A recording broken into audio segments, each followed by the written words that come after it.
Assalamu alaikum masu kallon mu a koda wani lokaci. Barkanmu da warhaka. Barkanmu da sake zagayowa a cikin gidan TV SB Naija TV. Daga cikin shirye-shiryen da muke kawo maku a yau, gidan TV SB Naija ta kawo ma ɗaya daga cikin matasa ziyara a nan cikin garin Jere, wadda wasu sun san shi amma wasu ba su san shi ba. To, akar makalla da farko dai ina son in gabatar da kaina a gare ka. Ni ne Sani SB Naija, kuma ni ne nake gudanar da shirye-shirye a cikin wannan gidan TV. Wannan shine shirinmu na farko da kai, kuma wannan shirin muna yin sa ne ba don komi ba sai don wayarwa ma matasa da kai da kuma al'ummar ƙasarmu Najeriya, ta yadda a duk sana'ar da kake yi ka ba da himma da mahimmanci a kansa. To da farko dai muna son mu ji sunanka da kuma ɗan kaɗan daga cikin tarihinka. Na'am. A'udhu billahi samiul alim minash shaitanir rajim. Bismillahir rahmanir rahim. Da farko dai sunana Nura Idris. An haife ni ne a garin Jere, wata unguwa mai suna Fadama. A nan na tashi na yi primary school a Usman Foundation Nursery and Primary School na Anti Aisha. Sai na fara government secondary school inda na kai daga JS1 zuwa 2, na yi hijira na koma a Jere Model Academy. A nan na kammala secondary school dina har ta kai ga rubuta jarabawa na kammala secondary school, shi ma ban samu rubutawa a nan ba. Na koma Kaduna wata makaranta can, Jola Wisdom Standard School na yi. So bayan kammala wannan sakamako ya fito, na samu daman ci gaba da karatu a Jigawa State Polytechnic tun daga 2013 ina ga zuwa 2016. A nan dai muka ɗan dakatar da gwagwarmaya a fuskanci kalubalen rayuwa. Ina ga wannan shine kaɗan daga cikin tarihin karatu da na yi. Masha Allah.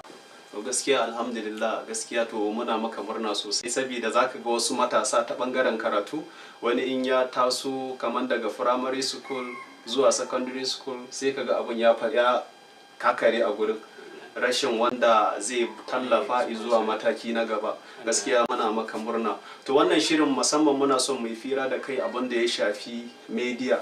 Muna tunanin kana ɗaya daga cikin matasanmu wadda suke harkar media da ya shafi na 'yan siyasa.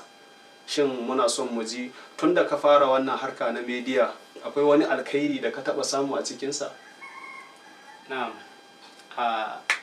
An zo daidai wurin da nake ta ƙoƙarin kodayaushe nusoshe da matasa masu tasowa da kuma waɗanda ma suke ɗan sama da mu.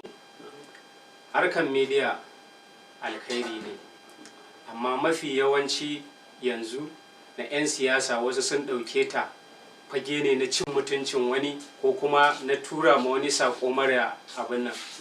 Mu harkar media da muka taso muka yi tun a baya, mun yi ne duk idan zaka shiga zaka bibiyi shafukan da muke aikin media, ba za ka taɓa ganin kai ko da gwamnatin da ba ita muke tare, jam'iyyar da ba ita muke bi ba, ba za ka taɓa ganin mun shiga mun soke ta ba.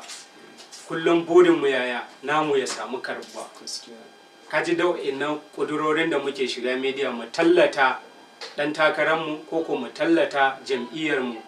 So ire-iren abubuwan da muka yi kenan, ba ma kai kanmu, ba ma mai da hankalinmu ga nakasin wancan jam'iyyar. Mu dai burinmu kawai jama'a su fuskanci namu ɗin nan ita ce su biyo mu, saboda duk lokacin da ka shagaltu da aibin wani, so a nan za ka tsaya.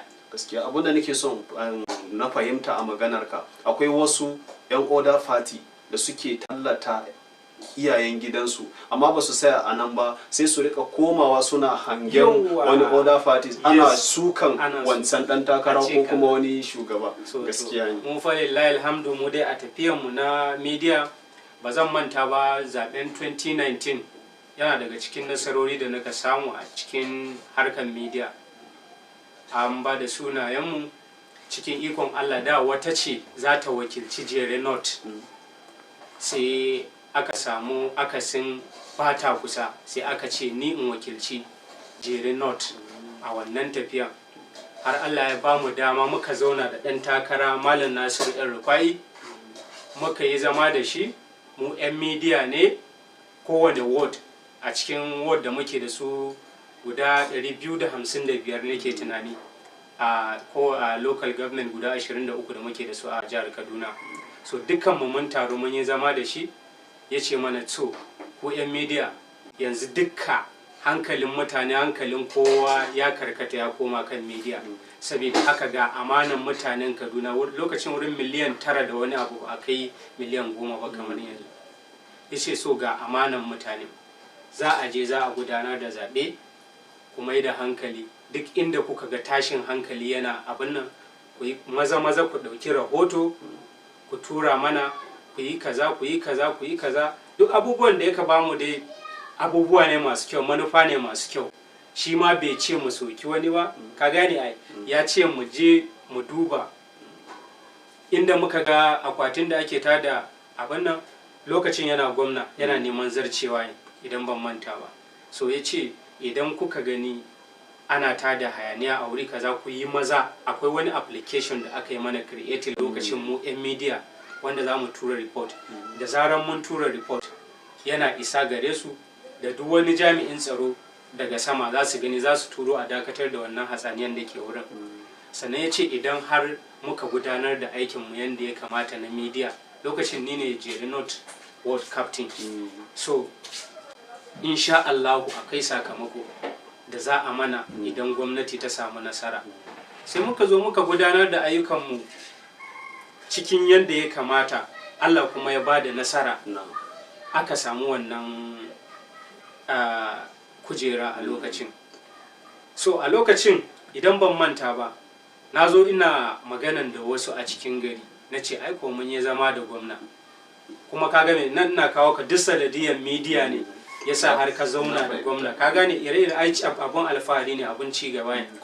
So ka zauna da gwamna, sannan ya maka wasu alƙawarruka, kaga abun ka zo ne ka yada wasu, kana dan shekarunka dan matashi haka a ce an zauna har gwamna, yannan kuma ya baka shawara, ku yi shawara, ya roki alfarmanka a karamin shekarunka, ai abun ci gaba ne, abun farin ciki ne. So na gaya musu, sai su ce to ku dai kawai ku je ku yi aikin ku, a'a wannan magana ne irin ta 'yan siyasa kaza kaza kaza kaza, ku ji su kan ma ku sare za a muku wani abu da an ci gwamnati ta tafi kenan. So wannan abun yana ɗaya daga cikin abin da yasa har kwanan gobe ina girmama Malam Nasiru, ina martaban Malam Nasiru, duk inda Malam Nasiru ya sa kafa insha Allah zai yi. Ka gane, saboda na me na farko ya yi mana alkawari a wannan lokaci idan aka gama za a ba mu mashina, kowane ward captain za a ba shi mashin. So aka yi wannan, aka samu nasara, sannan kuma aka mana alkawari za a kaɗe sunayenmu a cikin gidan gwamnati. Duk wani program da zai taso a cikin gwamnati za a rinka ɗaukowa ɗaya bayan ɗaya, wani ya samu wani ba zai samu ba, in baka samu wannan karan ba za ka samu wani karo. So haka nan ake ta yi. Na farko an gama, ya zo ya bada mashin. Sannan na biyu alkawarin da ya yi na wannan programs mun zo mun yi, na yi training a Click on Kaduna na wata 6. Bayan wannan akwai alkhairai da dama. So duk wannan menene sila media. Sannan kuma media wani irin tsaftatacce, saboda yanzu media akwai tsaftatacce akwai wanda ba tsaftatacce ba. Mafi yawancin matasan mu, mafi yawanci ban ce duka ba, a yanzu wanda suke media su sun ɗauke ta ne hanyar da za a ci mutuncin wani. Ba ka fito ka tallata jam'iyya a kai ta habaici da wani, kai ta habaici da wani, wannan ba media bane, kawai kai kana bayyana asalin waye kai kawai ma duniya. Wannan gaskiya ne. Kuma alhamdulillah ka yi magana a bakin gaba, tabbas akwai wasu daga cikin matasan da suka ɗauki wannan halayyar. Shi yasa zaka ga lamari na media ana yawan samun ci gaba, kuma ire-ire masu wannan halayen zaka ga kullun suna nan a baya inda suke.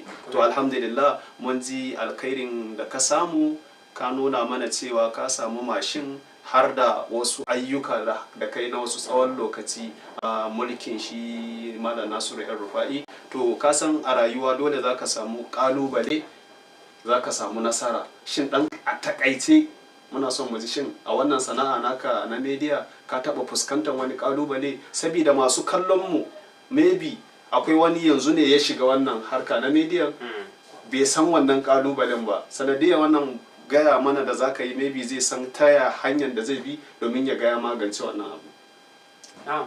So ni gaskiya a harkar media kalubale da na samu kaman bai wuce da aka naɗa ni wakilci aka ce dukka akwatuna guda 10 na jere suna karkashina. Wannan na sha kalubale sosai, ina wannan ina nan amma wai a ce sannan kuma akwai waɗanda a cikin social media din za su zo su turo maka ko su yi wani magana kaɗan kana gani da kai ake yi, ka gane, sai kuma nan mai abin ya dame ni a raina, ka gane, ya dame ni sai na yi ƙoƙari na danne na bar kalubalen tsakanin ni da ni kawai, kar in maida musu, in na maida musu kaga mun taru mun zama ɗaya kenan, sai na kau da kai na maida. So dole idan akwai alamun nasara a tattare da rayuwanka da kuma me a rayuwa ba ma media ba, sai ka fuskanci ire-iren wayannan. Wani zaka ga makusancinka ne, wani kuma kuna harkan mutunci, ganin alamun wannan nasaran yana tattare da kai baka ma sani ba. Mutane da yawanci nasara, alamomin nasara a wurin mutum ba shi yake ganin ma kanshi ba, jama'a ne suke ganin ma. So daga nan wani shi kuma sai ya dauke ta wata daman da zai dinga jefo maka abu har ka fusata, har mutane laifin ya zama na kai ake gani ba shi ainihin wanda yake wayannan. So akwai wayannan kalubalen duka a cikin rayuwa. So ina ba ma duk wani wanda yake wannan harkan shawara, idan ka taso za ka yi wannan harka na media, ka fuskanci alƙiblanka, me alƙiblanka, wa nake so in tallata shi straight, ba ruwana wane yana neman kujeran shi, a'a jam'iyya kaza ba ita nake ba, a'a shi dai wannan nakan kyawawan abubuwan shi za ka yi ta haskowa har wani ya ji yana sha'awan marmarin ya yi wannan tafiya saboda wannan abu. Amma yau ka shagaltu kai namu ai ya fi kaza, namu ya fi kaza, sannan sai ka ɗauko na wasu ka ce ai wane kaza wane kaza wane kaza, a kaga ka nuna abin nan ɗinka a fili, ka nuna cewa ba adalcin za ku yi ba. In adalci ne dole yau ni da kai muna wuri, dole akwai advantage ɗinka akwai disadvantage, ni ma akwai advantage ina akwai disadvantage ina. Ba zan ce na wani 100% ba, amma fa zan tafa ɗan kyawawan abubuwan shi, saboda kyawawan abubuwan nan su rinjayi a munanan koda yana da su. So in ka je ka taɓo aibin wani, kaga ka kashe kanka tun daga wurin, ka ƙara ɗaukaka shi ne a idon duniya. Shi yasa har kwanan gobe zaka duk mai bibiyan shafi na zai ga bana aibanta wani, bana ce wani kaza in kira wani ko in kira jam'iyya kaza ko in yi kaza ba ma yi. Shi yasa har aka kai ga inda ake. To alhamdulillah muna godiya da lokaci da ka bamu cikin wannan shiri namu na duniyar siyasa. Alhamdulillah gaskiya na ji daɗin wannan interview da kai, saboda akwai abubuwan da matasanmu da yawa suna aikatawa. Insha Allahu sanadiyar wannan interview da muyi da kai akwai wanda za su gyara kurakuransu ta hanyar aiki na media. Sannan akwai ɗan shawara da nake son ka ba, akwai wasu 'yan media namu za ka ga ba su wani sana'a su yi wannan aiki na media. Muna son ka ɗan ja hankali akan irin wannan, saboda na san kai ba da media kaɗai ka dogara ba, akwai sana'a da kake yi na daban. So wani irin shawara ne za ka ba matasanmu wadda ba su wani sana'a na daban ba za su hada da shi wannan aiki na media? So alhamdulillah wannan ma abun a tattauna ne akan shi tun farko, maganan sana'a. So shi a rayuwa a yanzu ma a halin da ake ciki a Najeriya, ba sana'a ɗaya ya kamata ma mutum ya tsaya mishi ba. Ka ɗauki media sana'a, dole ka kaskantar da kanka, dole ne rayuwanka ta dinga komawa baya. Ka barta a media, kai ga abin da ka sa gaba. Media inda za ka ɗauke shi sana'a, yau a ce wanda kake tallatawa Allah ya baku nasara ya zama wani abu, daga nan sai a baka media aid nashi, kai ne duk wasu abubuwa za ka dinga bayyana ma al'umma. So wannan ka rike shi a matsayin sana'an da kake yi, wannan ba laifi. Amma wai don tallatawa a'a ka yi kaza don a baka na data, to kullum fa kana cikin bakin ciki. Dole mu farga mu gane cewa idan fa ba da sana'a ba, wannan abun wallahi ba za ta kai mana ba. Media ba zai kai mana ba. Lokacin da mu muke yi ba mu ta'allaka cewa wannan media shine sana'ar mu ba. In kana yi dole mutuncinka zai yi ƙasa, shi kan shi wanda kake tallata shi zai ga to ai me wani ba wani abun nan a tattare da kai ba mai kishin kanka bane tunda ba za ka nemi ma kanka abun yi ba har sai ka tsaya kana wanda kake kana dogaro da wanda kake tallata. Wannan gaskiya in ma da masu yi a cikin yan uwana yan media dan Allah dan Annabi su canza tunani su farfado daga baccin da suke yi.